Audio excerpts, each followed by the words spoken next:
우리 오늘 말씀을 제목을 예수님은 그때 뭘 하셨을까라고 정해놓고 그냥 우리 젊은이들 사이에서의 그냥 설교였으면 상관없을 텐데 우리 작년부 예배 작년들 계시니까 너무 제목이 버릇없지 않나 라는 생각을 했는데 뭐 제가 평소에 버릇 없으니까 그냥 버릇없게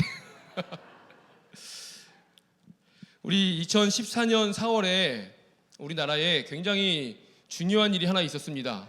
세월호 사건이죠. 이 일로 인해서 많은 일들이 있었는데 이 세월호 사건을 통해서 우리 기독교 신학계에도 여러 일들이 있었고 그 굉장히 중심을 차지하는 이슈 중에 하나가 지난번에도 한번 말씀드린 것 같은데 신정론이라는 것이 유행을 했었습니다. 신정론이라는 것은 뭐냐 하면 쉽게 말해서 우리의 모든 삶을 하나님이 주관하신다. 우리의 모든 방향과 모든 이런 전 세계를 세상을 하나님께서 인도하시고 주관하시는 하나님의 통치 가운데 있다. 이런 내용입니다. 말은 거창하지만 사실 어려운 게 아니죠. 당연한 거잖아요. 우리 그렇게 늘 배워왔잖아요. 하나님이 모든 것을 관여하시고 하나님 모든 것을 통치하시고 하나님의 모든 통치 가운데 우리는 마치 내가 잘나서 내 마음대로 사는 것 같지만 그런 건 아니고 그런 우리 일반적인 사고가 괜히 쓸데없이 어려운 말로 신정론이라고 합니다. 그런데 우리가 이게 왜 논쟁거리가 되냐면 바로 이런 질문 때문입니다. 세월호 때 그때 이제 유행했으니까요. 세월호 안에서 수많은 사람이 고통당하고 죽임을 당할 때 하나님은 어디에 계셨는가? 이 질문이 유행이었어요. 2014년에. 하나님은 무엇을 하셨는가? 사실 우리가 사는 이 지구 안에서 수많은 일들이 일어납니다. 우리가 나랑 상관없는 수많은 일들이 일어나기 때문에 그냥 그렇게 무덤덤하게 지나가지만 만약에 나와 상관이 있는 사건이 일어나면 당장에 우리도 이런 생각이 들 겁니다. 하나님은 지금 어디에 계시는가? 도대체 하나님은 지금 무엇을 하고 계시는가? 내가 그렇게 수십 년을 열심히 믿어왔는데 우리 교회를 위해서 헌신했고 내가 그렇게 열심히 하나님을 믿어왔는데 지금 나 이렇게 힘들 때 하나님은 어디 계시는가? 설교의 시작을 너무 무겁게 해서 죄송합니다. 제가 이 세월호 일이 있고 나서 그 해에 2014년에 여름에 청년부 수련회를 가게 됐는데 제가 또 교만이 충만해서 그때 이런 생각을 했습니다. 한 책 4권 정도만 읽으면 이 신정론 정리할 수 있지 않을까? 이런 생각을 했었어요. 그래서 사실 우리가 이 책을 뭐 4권씩이나 읽을 그건 이제 겁나서 4권이나 읽은 거지. 우리 궁금한 건 하나잖아요. 그래서 하나님 그때 어디 계셨는가? 그래서 하나님 그때 뭘 하고 계셨는가? 그런데 사실 우리는 답을 이미 알고 있습니다. 하나님 어디 계셨을까요? 당연히 우리와 함께 계셨죠. 뭘 하셨겠습니까? 우리와 함께 어려움 가운데 계셨죠. 우리 모두 그 발자국 이야기 아시잖아요. 해변에 2개 발자국이 가다가 뒤돌아보니 문득 하나의 발자국이 있는 것만 봤는데 그때가 언젠가 봤더니 내가 가장 힘들 때였잖아요. 그래서 하나님께 예수님께 왜 그때 발자국이 하나입니까? 했더니 그건 네 발자국이 아니라 내 발자국이다. 우리 그 그림 다 아시잖아요. 예수님이 함께 하신 것이죠. 그런데 이게 답인데 그러나 저는 뻔한 답을 말하고 싶지 않았습니다. 답을 모르는 사람이 어디 있습니까? 그런 말은 실제로 어려움을 당한 사람에게는 하나도 위로가 되지 않습니다. 어려움을 당한 사람은 답을 알고 싶지 않습니다. 답을 모르는 사람이 어디 있습니까? 그래서 기왕에 교만한 거 이 기회에 내가 신정론을 정리하리라 라는 진짜 이 말도 안 되는 생각으로 이런 생각으로 책을 이제 샀는데 사실 보통 시중에 그런 책이 많지도 않지만 신정론에 대한 책을 읽으면 보통은 이런 내용이에요. 어거스틴의 신정론, 토마스 아퀴나스의 견해, 우리 7세기 8세기에 있었던 안셀름의 논쟁, 이런 내용입니다. 이런 내용을 저는 이해도 안 되고 보고 싶지도 않고, 그런 게 실제로 우리 실생활에 전혀 도움이 안 되기 때문에 실제적인 책들, 얇고 쉬운 것들, 실제적인 책들을 좀 구해서 읽었습니다. 그리고 청년들에게 미리 광고를 했죠. 우리 얼마 전에 세월호 사건도 있었는데 우리 그런 궁금증도 많고 해결이 안 되는 우리 이성 이런 거 많이 있으니까 이런 걸 주제로 토론을 할 거니까 내가 완벽하게 정리해 올 테니 같이 가자. 같이 이 주제를 가지고 이야기해 보자. 라고 광고를 했습니다. 그래서 이렇게 자신 있게 광고를 했는데 큰일 났죠. 아무리 책을 읽어도 이해가 되지 않는 거예요. 아무리 책을 읽어도 제가 생각했던 답이 없습니다. 저는 그 정도만 읽으면 우리가 뭐 청년 시절에 20대, 30대에 듣고 아하 할 만한 정답을 제가 찾아낼 수 있을 줄 알았어요. 저도 제가 통쾌하게 이해할 수 있을 줄 알았어요. 그래서 이성적으로, 논리적으로 이해를 내가 시키리라, 그런 마음으로 교만하게 그렇게 준비를 했는데 답이 없습니다. 그런 과정에 어떤 설득 작업이 없어요. 있을 리가 없죠. 그런 거 없는 내용이니까요. 저는 저도 아직 어리지만 제가 어릴 때부터 그냥 믿어, 야 그건 믿는 거야, 이런 게 너무 싫었습니다. 물론 믿음의 영역이 있지만 믿음의 영역이 있고 이해의 영역이 있는 거예요. 무조건 믿어라 할 수는 없는 거잖아요. 그래서 믿는 건 믿는 거지만 알 건 알아야 되고 이해할 건 이해하고 싶었고, 저보다 나이가 더 젊은 청년들한테 그렇게 알려주고 싶었습니다. 그런데 그렇게 해서 4권이나 읽어서 얻어낸 답은 하나였습니다. 결국 그때도 하나님은 우리와 함께 계셨고 그때 하나님은 우리와 함께 우셨다. 이거밖에 얻어낼 수가 없었습니다. 그래서 광고만 대단하게 하고 만족스러운 준비를 못했던 그런 기억이 납니다. 오늘 본문에서도 바로 이런 부분을 우리가 찾아볼 수 있습니다. 먼저 예수님과 제자들이 길을 가고 있었는데 길을 가다가 태어날 때부터 앞을 보지 못하는 사람을 만났습니다. 성경에 맹인이라고 나오지만 맹인이라는 단어 쓰면 안 되죠. 그래서 제자 중에 한 명이 예수님께 물었습니다. 선생님, 이 사람이 앞을 보지 못한 채 태어난 것이 누구의 죄 때문입니까? 자기 죄입니까? 부모 죄입니까?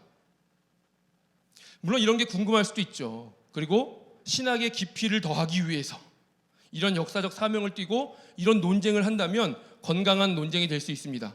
그러나 예수님의 제자가 그런 사람도 아니거니와 길을 가다가 태어날 때부터 앞을 못 본 사람을 만나자마자 한다는 말이, 선생님, 저 사람이 다 들릴 거 아니에요. 저 사람이 앞을 못 보는 게 저 사람 죄입니까? 부모님 죄입니까? 다짜고짜 그런 말을 하게 되었습니다. 만약에 우리가 친구랑 길을 가다가 앞을 보지 못하는 사람을 만났는데, 야, 너 저 사람이 왜 앞을 못 보는 줄 알아? 저 사람 죄인지 저 사람 엄마 죄인지 너 그거 알아? 라고 다 들리게 얘기한다면 물론 궁금할 수 있죠. 궁금할 수 있지만 이게 올바릅니까? 그 정서가 정상입니까? 이성적으로는 똑똑한지 몰라도 감정이 정상이 아니죠. 건강하지 못하죠. 예수님의 제자도 마찬가지입니다. 보고 긍휼의 마음이 생긴다든지 도와줄 생각을 먼저 한다든지 그리고 나서 그런 얘기를 나눌 수도 있죠. 들리지 않게 배려하면서. 그런데 예수님의 제자들은 자신들의 논쟁이 가장 우선순위였고 그게 가장 중요했습니다. 그런데 이것은 예수님의 제자들뿐만 아니라 예수님 당시에 일반 유대인들의 그냥 일반 사고였습니다. 이미 이 사람들은 어려운 사람들에 대한 구제나 긍휼이나 이런 것은 안중에도 없고 그저 옳으냐 그르냐, 네 의견이 맞냐 내 의견이 맞냐, 이런 것에만 혈안이 되어 있었습니다. 왜냐하면 우리 그 증거가 있는데, 뭐 증거라고 할 것도 없이 예수님 당시에 가장 큰 두 파가 있잖아요. 사두개파, 바리새파. 사두개파는 주로 정치하는 사람이었죠. 바리새파는 정치에서 밀려난 사람들, 그 사람들이 일반 시민, 일반 대중, 국민, 백성, 일반 백성들과 함께 그들과 함께하는 사람들인데, 이 율법을 중요시 여기는 바리새인들이 어떻게 하면 율법 중심으로 하나님을 기쁘시게 살아갈까가 아니라 변질된 율법을 가지고 자신들을 높이는 데에만 혈안이 되어서 그 상태로 백성들과 살아가니 함께 있는 백성들이 정상적이었을까요? 그들의 선생인 바리새인도 그러니 백성들도 이렇게 변질된 게 정상입니다. 이게 예수님 당시의 일반 백성들의 사고였다는 것이죠. 예수님 당시에 이런 전통적인 해석이 있었다고 합니다. 오늘 본문과 관련해서 한번 잘 들어보세요. 예컨대 임신한 여자가 이방신의 사원에서 우상을 숭배했다면 그것은 모태에 있던 태아도 그 우상 숭배에 참여한 것으로 여겨졌다. 이게 말이 됩니까? 엄마가 아기를 임신하고 죄를 졌으면 그 뱃속에 있는 아기도 죄를 지은 것이다. 그 말이잖아요. 사실 예수님의 제자가 예수님한테 그 앞을 못 보는 사람을 두고 질문을 누구 죄 때문입니까? 라고 말한 것부터가 틀린 말이에요. 태어날 때부터 앞을 못 봤는데 자기 죄일 리는 없죠. 죄를 지을 시간이 없었는데요. 그럼 당연히 어머니 죄인데 왜 이런 말을 할까요? 예수님의 제자들, 그 당시에 일반 조금 뭔가 듣고 아는 사람들은 내가 이런 지식이 있다라는 것을 자랑하고 싶었던 풍토였습니다. 제가 지금은 이제 신학을 했지만 제가 어렸을 때 저희 집에 이렇게 돌아다니는 기독교 서적들이 있었어요. 그리고 어디 책 정리하다가 나오는 요만한 잡지 같은 것들. 그러면 저는 좀 이제 기독교 이런데 이제 호기심이 많았기 때문에 닥치는 대로 많이 읽었었는데, 그러니 제 또래 친구들보다 좀 더 알았을 거 아니에요? 그거 좀 더 아는 게 얼마나 자랑스럽던지. 야, 너 그거 알아? 야, 너 야곱이 그때 그랬던 거 알아? 좀 잘난 척하고 싶어가지고 그랬던 게 아마 이 당시에도 그랬던 것 같습니다. 조금 남들보다 더 안다고 그것을 드러내지 않고는 직성이 풀리지 않는 것이 일반 사람들의 모습이었고 오늘 예수님의 제자의 모습이었던 것입니다. 성경의 이런 상황들을 볼 때 우리는 그 당시에 그렇게 미개했는가, 그렇게 신앙이 그거밖에 안 됐는가, 그것이 아니라 항상 우리는 나를 돌아볼 수 있어야 합니다. 절대로 이 사람들의 수준이 낮은 것이 아닙니다. 이게 아직 하나님을 만나지 못한 사람들의 일반적인 모습이고요. 두 번째로 예수님을 믿은 지 오래된 사람의 일반적인 모습입니다. 예수님을 만난 지 오래되지 않은 사람들, 초신자들은 특징이 있습니다. 뜨겁고요, 적극적이고요, 순종하고요, 성경을 받아들이고 배운 대로 행합니다. 그런데 믿은 지 오래된 사람들도 특징이 있죠. 아이 참 이거 공공의 적이 될 것 같은데. 따집니다. 옳고 그름을 판별합니다. 복음에 말씀에 무덤덤합니다. 사람이 아니라 논리에 관심이 더 많습니다. 제가 여러분 들으라고 한 소리가 아니라 저도 이게 참 이런 말 죄송한데 40년을 넘게 믿었기 때문에 저도 해당이 되죠. 물론 이런 것도 다 중요합니다. 따져야죠. 옳고 그름 판별하는 것 중요합니다. 그리고 때로는 무덤덤할 줄도 알아야 되고 논리에 관심이 있어야 됩니다. 그러나 문제는 여기에 관심이 있는 게 아니라 여기에만 관심이 있는 게 문제인 거죠. 여기에도 관심이 있어야 되는데요. 근데 이게 아마 우리의 모습일 확률이 굉장히 높을 겁니다. 우리가 교회에서 이렇게 거룩하게 앉아 계시고 저도 앞에서 정장을 입고 아닌 척하고 뭐 좀 배웠다고 이렇게 말씀을 해석한다고 이렇게 하고 있으니까 서로가 거룩해 보이고 서로에게 멋있게 나이스하지만 사실 우리 삶의 각자의 모습에서는 우리 본 모습이 나오잖아요. 그 모습이 과연 초신자의 모습인가? 예수님을 믿은 지 얼마 안 된 열심이고 적극적이고 순종하고 받아들이고 행하는 모습인가? 아니면 믿은 지 오래된 게르게의 모습인가는 나만 알 겁니다. 어쨌든 그때 예수님이 이 제자에게 선생님 하고 물어봤던 제자에게 뭐라고 대답하냐면 제가 미리 말씀을 방송실에 못 줘서 3절을 한번 같이 읽어보겠습니다. 3절 오늘 11장 3절입니다. 찾으셔야 되죠? 외우셨죠? 11장 3절입니다. 시작. 예수께서 대답하시되 이 사람이나 그 부모의 죄로 인한 것이 아니라 그에게서 하나님이 하시는 일을 나타내고자 하심이라. 아멘. 예수님이 뭐라고 대답하시나요? 이 사람의 앞을 보지 못하는 이유는 누구 때문이다가 아니라 누구의 죄 때문이 아니라 하나님이 하시는 일을 나타내기 위해서이다 라고 하십니다. 여기서부터 이제 진짜 하고 드리고 싶은 말씀이에요. 하나님이 하시는 일이 뭡니까? 오늘 당장의 첫 번째로는 이 앞을 보지 못하는 사람의 눈을 뜨게 해주는 거죠. 두 번째는 뭐죠? 사실 이게 중요하잖아요. 두 번째로는 예수님이 자기 자신과 또 아버지이신 하나님을 어려운 말로 계시해서 드러내 밝히 보이는 걸 계시라고 해요. 계시해서 이 일을 보는 모든 사람들로 하여금 하나님을 올바로 믿고 영생을 얻게 하려 함이라. 이것이 예수님의 궁극적인 목적이죠. 일반적인 목적이죠. 그래서 영생을 얻게 하는 것. 그러면 우리는 이런 질문을 할 수 있습니다. 이 앞을 보지 못하는 사람이 도대체 지금 몇 살일까요? 몇 살일지는 모르겠지만 이 사람은 이 한순간 오늘 지금 예수님이 그 하나님께 영광을 돌리는 이 사건 때문에 나는 태어날 때부터 앞을 보지 못하고 평생을 지금까지 사람들의 괄시 속에 살아왔어야 했는가? 합당합니까? 그럴만한가요? 우리가 이 점을 간과하지 말아야 됩니다. 하나님의 영광 받기 위해서 물론 하나님의 적극적인 하나님의 주권적인 힘으로도 하실 수 있지만 하나님은 항상 사람을 통해서 또 누군가의 희생을 통해서 누군가의 봉사를 통해서 영광 받으신다는 것을 우리가 알아야 됩니다. 누군가의 희생과 봉사와 누군가의 그런 희생이 있었기 때문에 그렇기 때문에 누군가가 믿게 되는 것이고 그렇기 때문에 누군가가 영생을 얻게 되는 것이죠. 우리도 마찬가지입니다. 하나님께 영광된 예배, 편안한 이 자리, 우리가 이 교회가 돌아가고 있는 모든 것은 저희 교역자들뿐만 아니라 누군가가 보이지 않는 곳에서 아무도 모르게 희생하고 있기 때문이죠.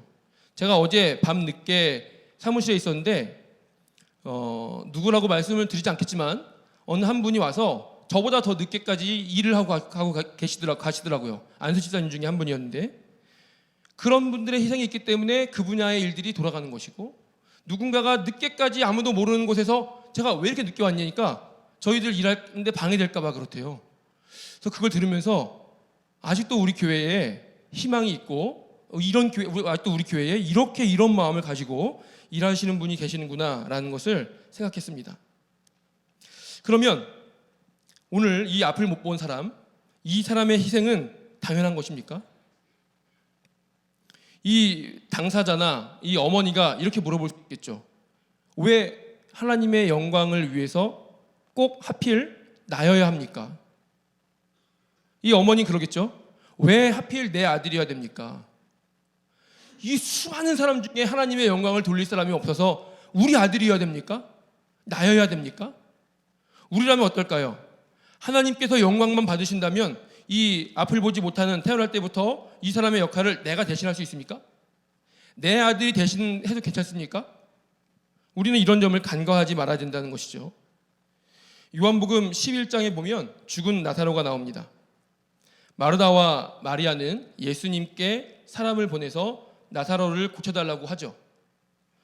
그러나 예수님은 일부러 이틀을 더 지체하시고 나서 그곳으로 가시죠. 그리고 갔더니 이미 죽은 지 4일이 지났습니다. 그래서 예수님도 슬퍼하셨습니다. 예수님이 계시던 곳에서 지난번에 말씀드렸지만 이틀 거리라고 합니다. 마리아와 마르다가 예수님께 사람을 보내서 예수님께 도착했던 때 즈음에 그때 나사로가 죽은 것 같아요. 시간상 계산해 보면.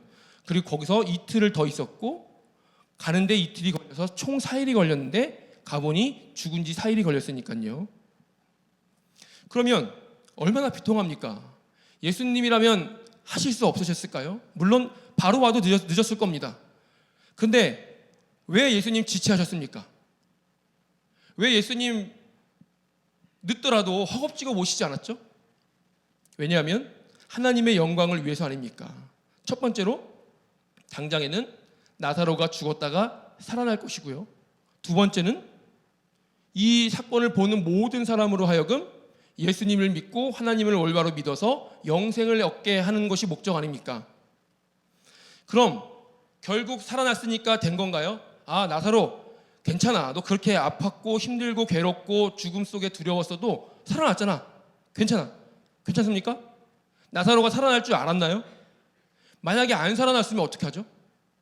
그래도 하나님의 영광을 위해서니까 괜찮아라고 할 수 있습니까?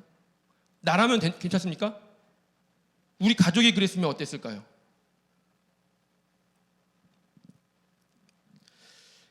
그때 우리가 지금 그것을 이야기하고 있는 거 아닙니까? 그때 그 어려움의 때 하나님의 영광이니까 괜찮아, 하나님께서 영광 받으셨어가 아니라, 그렇게 치부해버릴 게 아니라, 그때 그럼 하나님은 어디 계셨는가? 우리의 그 어려움, 혹 하나님의 영광이라는 미명하에 받았던 어려움, 그때 하나님은 어디서 무엇을 하셨는가? 그걸 알아보려고 4권씩이나 읽은 건데, 건진 것이라고는 하나밖에 없었습니다. 그때 예수님도 우리와 함께 계셨다. 그때 예수님도 우리와 함께 고통을 받으셨다. 나와 함께 우셨다. 결국은 결론이 이렇게밖에 될 수 없습니다. 우리는 그 과정이 필요한 것이죠. 예수님과 날마다 친밀하게 관계를 맺고 끈끈하게 예수님과 동행하는 삶을 살아가는 관계의 그런 과정이 없이 예수님 그때 너와 함께 계셨어. 그건 아무런 의미가 없습니다. 그런 관계와 끈끈함과 동행과 그런 하나님과의 관계가 있어야 그때도 예수님이 나와 함께 하셨구나. 그때도 예수님이 내 고통 가운데 참여하셨구나. 이것이 예수님의 방법이구나 라는 것을 깨닫는 것이죠. 예수님은 오늘도 우리와 함께 하십니다. 말할 수 없는 탄식으로 우리가 기쁠 때는 기뻐하시지만 힘들어할 때 같이 고통스러워하시고, 예수님이 주권적인 능력으로 짠! 하고 없애버리시는 것이 아니라 그 고통 가운데 함께 하시고, 그 어려움 가운데 함께 하시고, 슬픔 가운데 함께 하시는 것입니다. 이 예수님을 다시 한번 기억하는 저와 여러분 되시기 원합니다. 예수님은 날마다 우리와 함께 하시죠. 그래서 이 땅에 오셨습니다. 하나님과 동등되신 분이 동등됨을 취하지 않고 이 땅으로 내려오시기를 주저하지 않으셨죠. 이 예수님을 기억하며 또 예수님의 오심을 감사하며 살아가는 저와 여러분 되시기 원합니다. 그리고 이 예수님을 기억하며 대림절을 감사함으로 보내는 저와 여러분 되시기 원합니다.